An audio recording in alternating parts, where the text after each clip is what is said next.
Hi!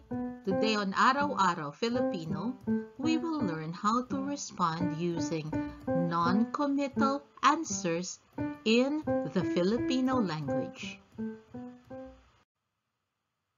Non-committal answers are mga hindi tiyak na sagot. Non is hindi. Committal is not exactly tiyak because the word tiyak is actually sure in Filipino. And to say you are unsure, hindi tiyak. Answers, mga sagot. When do we give non-committal answers? It will be due to the following reasons.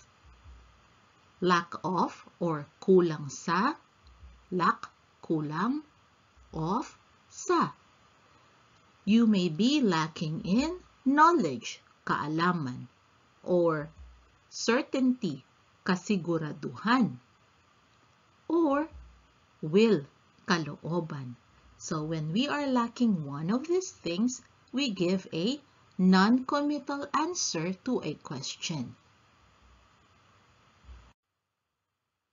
Now let us learn what non-committal answers we can give due to lack of knowledge, kulang sa kaalaman.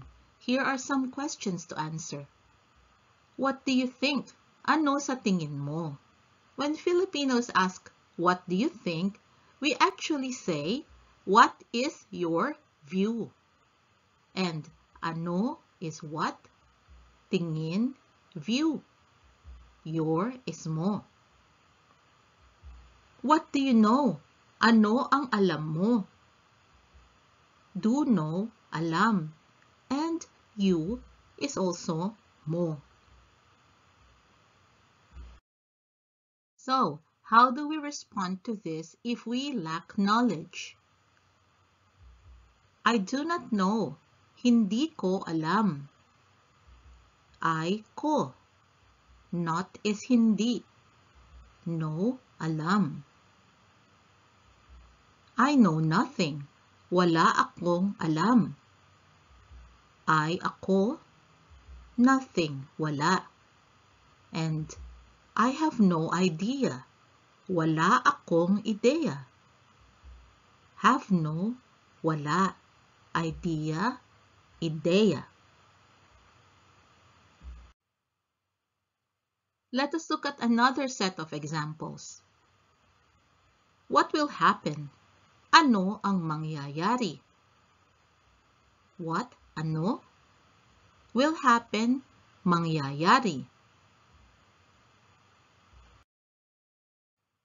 If we do not truly know, if we are lacking knowledge on what will happen, how do we respond to this?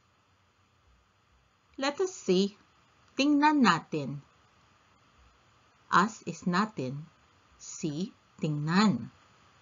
Or you can say, we will see, makikita natin. We is natin, and we'll see, makikita.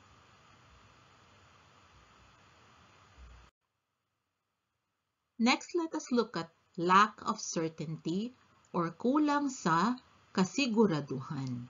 If we are being asked a question and we lack certainty, what non-committal answers can we give? Here is a question to start with. Will it happen? Mangyayari kaya ito? Will happen, mangyayari. It, ito. What is that word, kaya? In Filipino, whenever we express that we wonder about something, I wonder if it will happen, or I'm in doubt if it will happen, we use the word kaya.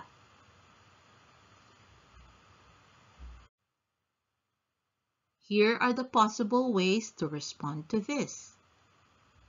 I am not sure. Hindi ako sigurado. I am ako. Not hindi. Sure, sigurado. Maybe, siguro, or baka. So the word maybe, is siguro or baka. It depends. Depende. So, depends is depende. We can also say depende ito. But it's more common that we cut out the word ito and simply say depende. The third reason why you will give a non-committal answer is due to lack of will or kulang sa kalooban. What does this mean? It means you don't have the guts or the willpower to answer something. And here is an example question. What are we going to do? Ano ang gagawin natin? What, ano? We, natin. Going to do, gagawin. If we lack the will to answer this ourselves, we may say, you decide, ikaw ang magdesisyon. So we deflect, we leave it to the other person because we don't want to make the decision. So, you is ikaw, decide, magdesisyon. We can also say, it's up to you. Ikaw ang bahala. It's up to you. The whole expression is, ikaw ang bahala. Or we can say, bahala ka na. You're in charge. Bahala ka na. Let us look at some more ways to answer this question when you are lacking will. So what are we going to do? Ano ang gagawin natin? You can answer, let us talk about it later. So you put it off. Mamaya na natin pag-usapan ito. Ask natin. Talk about, pag-usapan. It, ito. Later, mamaya na. You can simply say, later, mamaya na. Here is another way. Let us talk about it some other time. Saka na natin pag-usapan ito. And some other time is saka na. Again, you can simply respond with some other time. Saka na.